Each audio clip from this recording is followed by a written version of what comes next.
matakot, kabahan sa mga kwentong nakakagimbal sa Kaistorya YouTube channel with daily post at 7 p.m.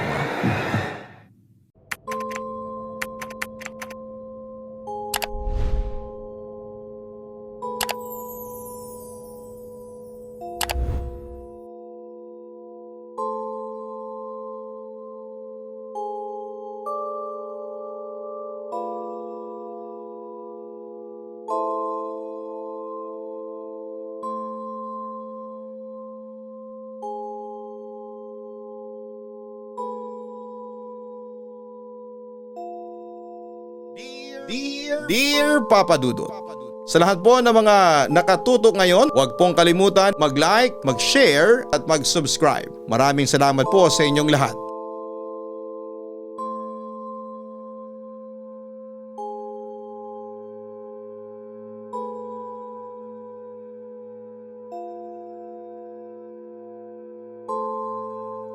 Magandang araw po sa inyong lahat. Ako po si Lailani Grace Abiva. Pero tawagin niyo na lamang po ako sa palayaw kong Lani. Tubong Tacloban City pero nakatira ngayon dito sa Imus, Cavite. Gusto ko lang magbahagi sa inyo ng totoong kwentong kababalaghan na naranasan ko at ng pamilya ko. Ang buong akala ko ay sa mga pelikula lamang nangyayari ang mga ganitong kababalaghan. Pero nagkamali ako dahil pwede rin pala itong mangyari sa totoong buhay.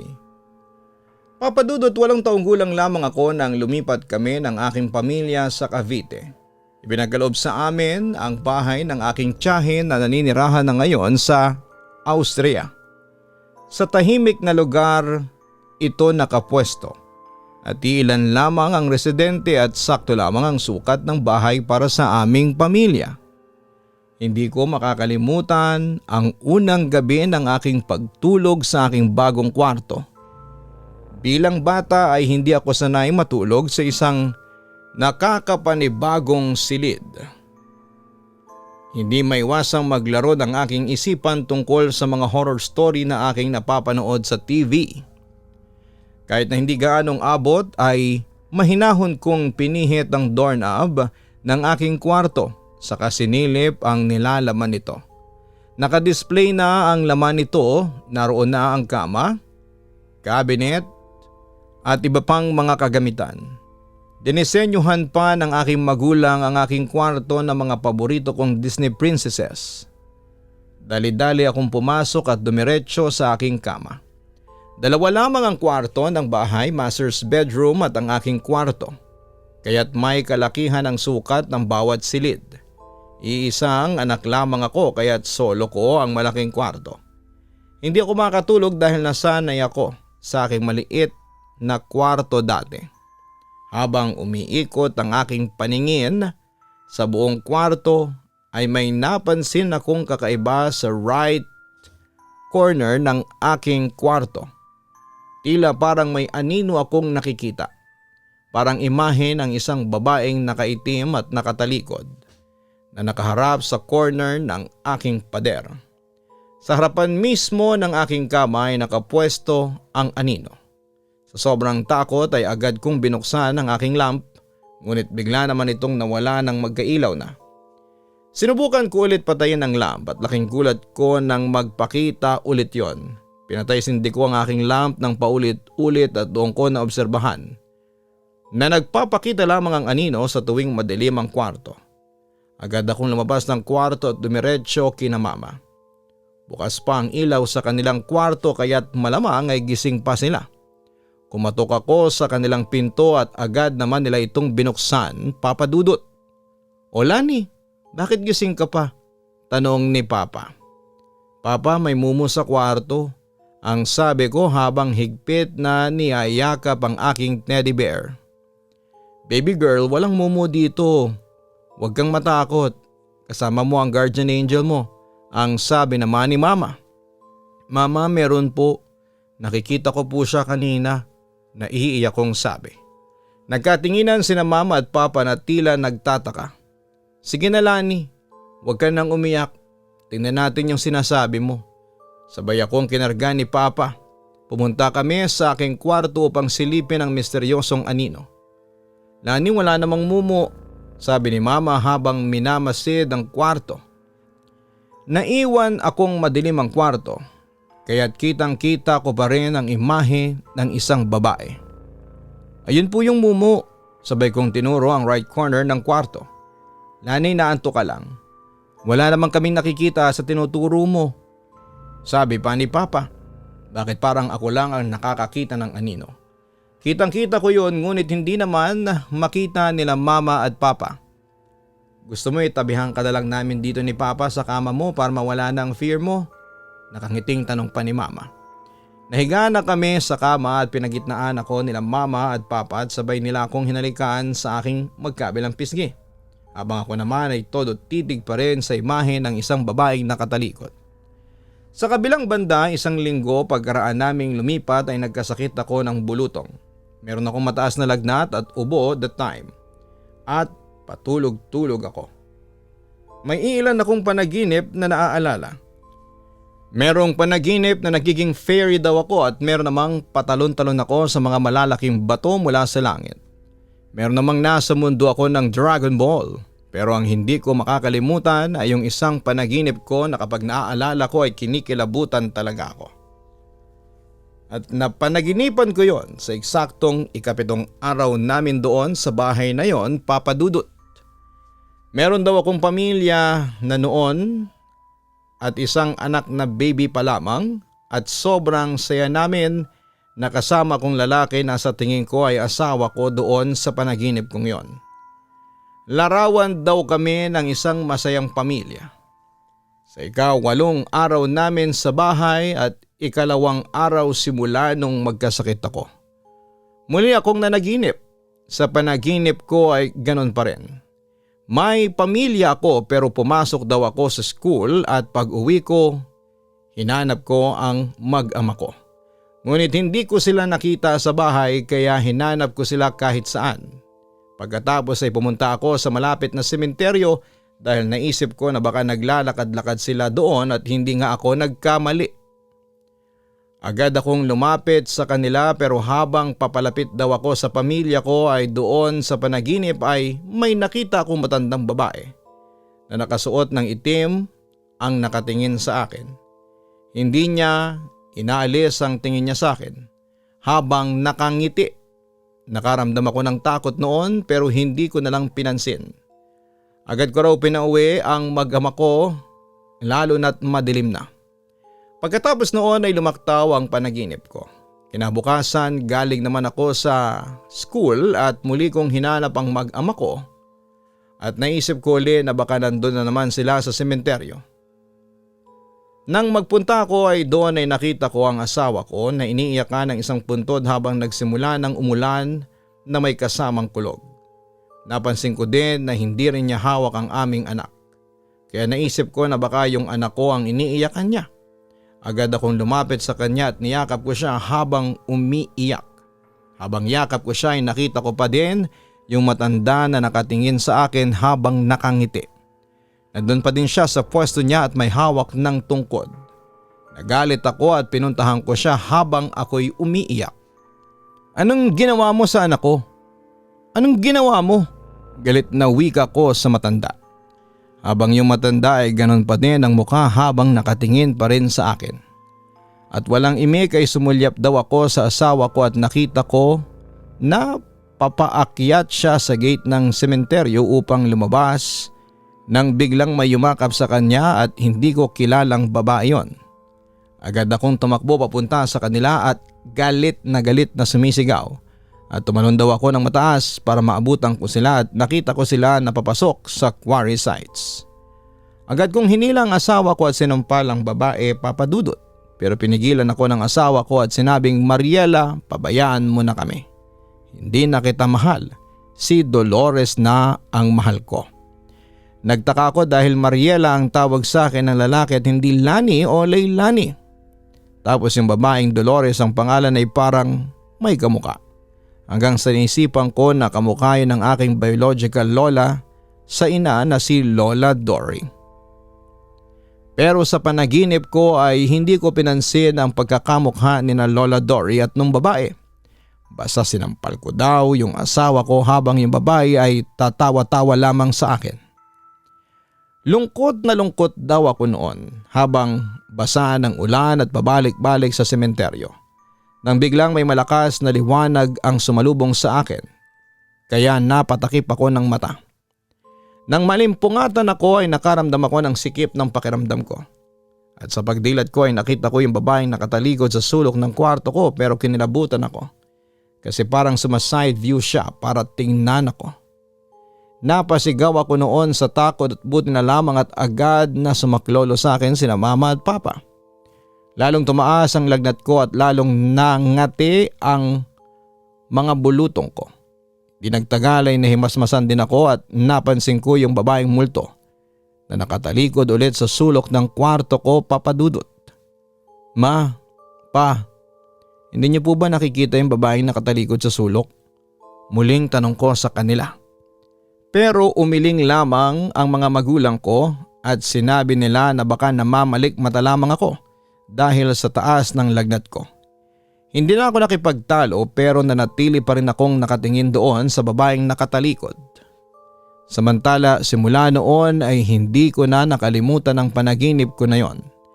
Lalo na yung matandang nakangiti. Sa mga sumunod ko kasing panaginip bagamat hindi na nagpapakita yung lalaking asawa ko daw at yung babaeng kamukha ni Lola Dory, nagpapakita pa rin yung matandang babae saan man ako dalhin ang panaginip ko, Papa Dudut. Inisip ko nung una na baka yung matandang nakatalikod at yung babaeng matanda sa panaginip ko ay iisa. Pero na-realize kong hindi kasi kahit na nakatalikod yung babaeng multo sa kwarto ko. Alam kong hindi siya kasing tanda tulad noong nagpapakita sa panaginip ko. Sa kabilang banda lumipas ang maraming taon at nagdalaga na ako. Pero nasa kwarto ko pa rin ang babaeng nakaitim.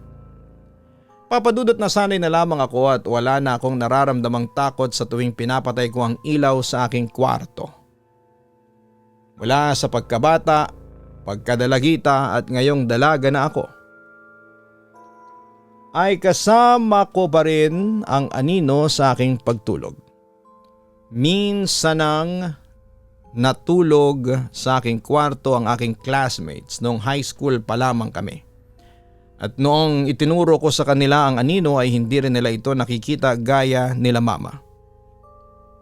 Papadudot doon ko na nga nakumpirma na sadyang ako lang ang nakakakita sa babae.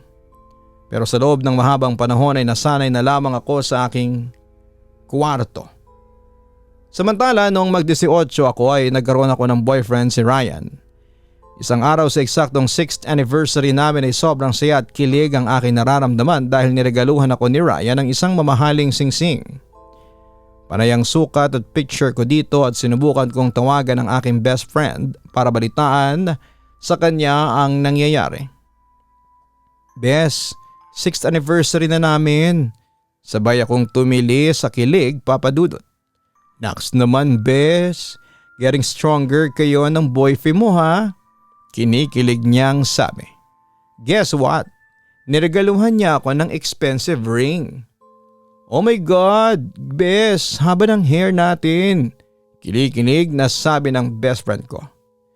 Ngayon lang ako naka-receive ng ganitong gift, bes. Papadudot, hindi ko talaga maitago ang sobrang excitement ko ng mga panahong yon. Naku bes, ingatan mo yan ha, regalo yan ng first and last boyfriend mo. Akalain mo since high school kayo na. Aniya. Yun na nga bes Sana sa susunod engagement ring naman ang regalo niya. Sabay kaming tumili. #myforever. Pagkatapos noon ay matagal pa kaming nagkwentuhan. Pero noong mag-alas 11 na ng gabi ay nagpasya na siyang magpaalam sa akin. Sabay ko nang pinatay ang aking lampshade. Naka-lingerie na ako at handa na akong matulog. Hindi pa ako masyadong makatulog dahil sa sobrang tuwa.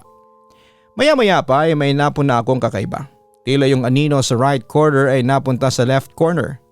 Kinabahan ako sa aking nakita.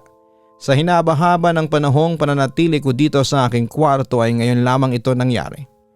Pilit kong binaliwala ang aking nakita at sinubukan ko na lamang matulog na parang walang nangyari. Ilang sandali lang ay unti-unti nang gumapang ang aking antok at tuluyang nakalimutan ang takot. Lumipas ang ilang oras ay bigla na lamang ako nagising. Nalimpungatan ako nang wala sa oras. Gabi pa rin at wala pang sinag ng araw. Tiningnan ko ang oras sa phone at saktong 3:00 pa lamang ng madaling araw. Nasa kaliwa pa rin ang anino at walang pinagbago. Kinapa ko ang laman ng box ng aking singsing at laking gulat ko nang wala ang singsing sa loob ng kahon. Doon ko lamang iyon huling nilagay at wala ng iba. Sinubukan kong buksan ang aking lamp ngunit nakapagtatakang hindi ito bumukas. Kakakabit ko lamang ng bagong bumbilya sa aking lampara at imposibleng napundi yon ng maaga. Sinubukan kong magmasid sa kwarto kahit madilim. Agad kong nakita ang liwanag ng aking kumikinang na silver ring sa kaliwang bahagi ng aking kwarto. Malapit mismo sa anino. Lumakas ang tibok ng aking puso. Nagdalawang isip ako kung kukunin ko ba o hindi, ngunit sinubukan kong lakasan ang aking loob. Baka kinabukasan ay hindi ko na yon makita kung ipagpapabukas ko pa. Bumangon ako sa aking higaan, huminga ng malalim saka tumakbo ng mabilis para kunin ang singsing. Agad akong kumaripas ng takbo at kinuha ng agaran ang mahalagang singsing. At sabay akong dumiretso sa aking higaan. Binuksan ko ang ilaw ng aking kisame upang tignan, Papa Dudut, kung nagkagasgas ba ang singsing. Mukhang wala namang naging diferensya. Kaya't binalik ko na lamang sa aking box. Sabay tago sa aking drawer. Papadudot, papatayin ko na sana ang ilaw nang biglang may nakakapangilabot akong nakita. Tumayo ang aking balahibo at nanlamig ang mga buto ko sa buong katawan. Isang babaeng nakatalikod sa left corner ang aking nakita at sa pagkakataong ito ay malinaw ko na siyang nakikita kahit bukas ang ilaw. Naka all black dress siya na abot hanggang tuhod ang palda. Naka doll shoes rin ang babae. Sobrang puti ng kanyang mahahabang legs at abot hanggang puwitan ang kanyang terintas na buhok. Sobrang puti ng kanyang batok. Naipit ang aking lalamunan at hindi ako makasigaw. Tanging ang tunog lamang ng aking wall clock ang nagbibigay ingay. Unti-unti akong umatras papunta sa aking pinto, sabay kong pinatay ang ilaw. Nang dumilim ay bigla na lamang nawala ang babae. Kahit ang madilim na imahe niya ay nawala na rin, mapa left or right corner man. Tagaktak ang aking nanlalamig na pawis, kasama ng aking malakas na tibok ng puso. Sinubukan ko ulit buksan ang ilaw para siguraduhin wala na talaga siya. Pero nang lumiwanag ay naroon pa rin siya sa kwarto, ngunit sa pagkakataong ito ay lumipat ang kanyang pwesto sa tabi ng aking cabinet sa kanang bahagi. Mas lumapit siya kumpara sa naunang pwesto. Nakatalikod pa rin ang babae. Sobra akong natakot. Pinihit ko ang aking pinto ngunit hindi ito nabubuksan. Bigla na lamang namatay ang ilaw nang hindi ko inaasahan. Pilit kong binuksan ang pinto ngunit hindi ko ito mapihit, Papa Dudut. Maya-maya pa ay bigla na lamang kusang bumukas ang ilaw ng kwarto at naroon na siya sa aking mirror table sa kaliwa, kalapit ng aking kama. Agad na namatay ang ilaw. Nang mamatay ang ilaw ay sinubukan ko ng sirain ng doorknob.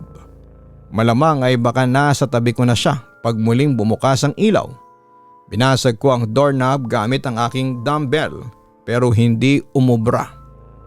Hanggang sa muling bumukas ang ilaw at paglingon ko sa aking kaliwa ay nakita ko na ang babaeng nakatalikod pa rin. Ako si Mariela. Tila boses ng babae ang umaalingaw-ngaw sa utak ko. Natandaan ko yon pero dahil sa takot ay tarantang-taranta pa rin ako na buksan ang pinto. Hanggang sa kusang bumukas na lamang ang pintuan at doon ay dali-dali akong lumabas para humingi ng tulong sa mga magulang ko. Kinabukasan, Papa Dudut, habang nasa banyo ay napapaisip ako sa naging karanasan ko noong gabi. Bigla ko naalala na narinig kong nagpakilala ang babaeng nakatalikod bilang si Mariela. Nagtaka ako kasi parang pamilyar sa akin ang pangalan. Hanggang sa maalala ko yung naging panaginip ko noong bata pa ako. Natandaan kong tinawag akong Mariela noong asawa ko di umano sa panaginip. Hindi nagtagal ay na-realize ko na yung panaginip kong yon ay hindi patungkol sa akin kundi patungkol doon sa babaeng nakatalikod. At nasaksihan ko ang naging buhay niya bago siya mamatay. Samantala noong araw ding yon ay nagkataong nag-video call noon ang tiyahin kong nakabase sa Austria. Tinanong ko tuloy sa kanya kung ano ang history ng bahay namin. Doon ay nalaman ko na ang bahay na yon ay sa magulang pala ng asawa niya. Yung lolo at lola ng asawa ni tita ang orihinal na nakatira doon at may dalawa itong anak na babae. Sina Mariela at Marigolda. Pero namatay daw si Mariela kaya napunta raw ang bahay kay Marigolda. At ang anak ni Marigolda na asawa ng tiyahin ko ang nagmana ng bahay kinalaunan. Sa puntong yon ay nabigyan na ng kasagutan ng tanong ko kung bakit nagmumulto doon ang babaeng nakatalikod kasi dati siyang nakatira doon. Kung bakit naman siya nasa kwarto ko. Alam ko na rin ang kasagutan. Baka yun mismo ang kwarto ni Mariela. Pero Papa Dudut, may mga tanong pa rin ako sa isipan ko noon. Sino yung lalaking nasa panaginip ko na asawa ni Mariela? At si Lola Dory ba yung babaeng ipinalit ng lalaki kay Mariela? Nang sumunod na araw ay naghalungkat ako sa mga lumang photo album. Nagbabaka sakaling mahanap ko ang kasagutan sa aking mga tanong. At nung araw ding yon ay tumambad sa akin ang katotohanan.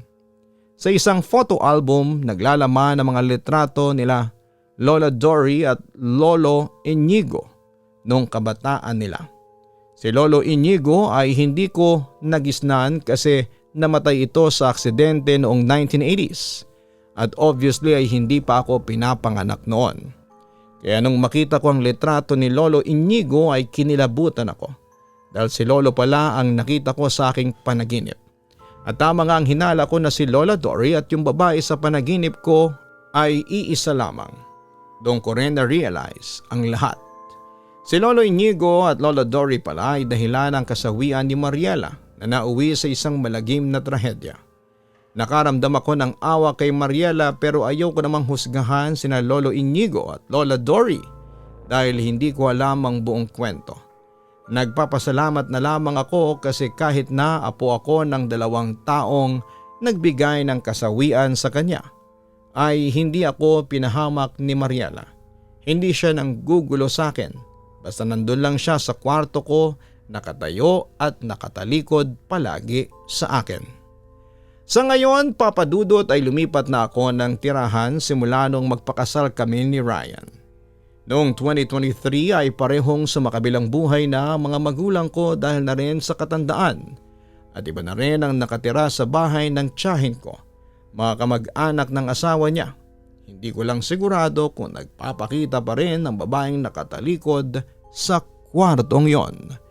Papa Dudut, ito lamang ang kwentong maibabahagi ko sa inyo. Sana po ay mabasa nyo ito at may tampok sa inyong Papa Dudut stories. Muli maraming salamat in advance. God bless and more power. Sa lahat po ng mga tagatangkilik ni Papa Dudut, i-report po natin yung mga nag-re-upload ng kanyang mga content at nagpapanggap na official channel bilang tulong sa effort na ibinibigay ni Papa Dudut. Lubos na nagpapasalamat, Lani Abiva. Maraming salamat kay Lani sa pag-share mo ng iyong kwento sa aming programa. 2 rason lamang yan bakit tayo nakakakita ng multo ayon sa mga paranormal experts. Una, ay ang mga multong nakikita natin ay hindi talaga multo kundi mga masasamang elemento na gustong manlinlang, manggulo at manakit ng taong buhay. Pero meron ding mga ligaw na kaluluwa na hindi matahimik at hindi makarating sa liwanag dahil may mga bagay silang gustong balikan, gawin o muling maranasan. Ganun pa man, isa lang ang maitutulong natin sa mga kaluluwang ligaw. Ito ay ang ipagdasal ang kanilang kaluluwa na makita ng liwanag at makatawid na sa kabilang buhay.